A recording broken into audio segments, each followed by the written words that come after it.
ल है साथीभाइहरू, अब ह्यान्ड ब्रेक लाएर त मैले तपाईँलाई धेरैवटा भिडियो देखाइदिइसकेँ। अब यो हाफ क्लचमा चाहिँ कसरी गाडी उठाउने त, जाम पऱ्यो भने अब तपाईँहरू हाफ क्लचमा अथवा कैँची पारेर चाहिँ कसरी गाडी अगाडि बढाउनुहुन्छ अब उकालोमा हेर्नु है त। जस्तै अब यो ह्यान्ड ब्रेक मैले लगाएको छैन, 1 नम्बरमा गाडी हुनु पऱ्यो उकालोमा।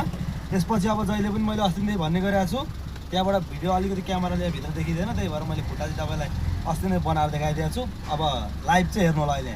जस्तै यसरी चाहिँ अब पहिला क्लचलाई छोड्दै जानुहोस्, हल्का क्लचलाई छोड्नुहोस्। पहिला यो क्लचलाई हल्का छोड्दै जानुहोस्, त्यसपछि यो ब्रेक र एक्सिलेटरलाई हल्का छुने गरी खुट्टा छुवाउनु पऱ्यो तपाईँले, ब्रेक पनि एक्सिलेटर पनि। अनि हामी त छोड्दै जानु पऱ्यो, यसरी क्लच छोड्दै जानु पऱ्यो। अब यसरी हामी मैले छोडिसकेँ, ह्यान्ड ब्रेक लगाएन हेर्नु है, ह्यान्ड ब्रेक तपाईँलाई देखाइदिनु। ह्यान्ड ब्रेक छोडिसकेको छ, मैले हाफ क्लचमा गाडी अटाइरहेको छु। अब हल्का क्लच छोडिदिनुहोस्, एक्सिलेटर बिस्तारो छोड्नुहोस्, गाडी अगाडि बढ्यो।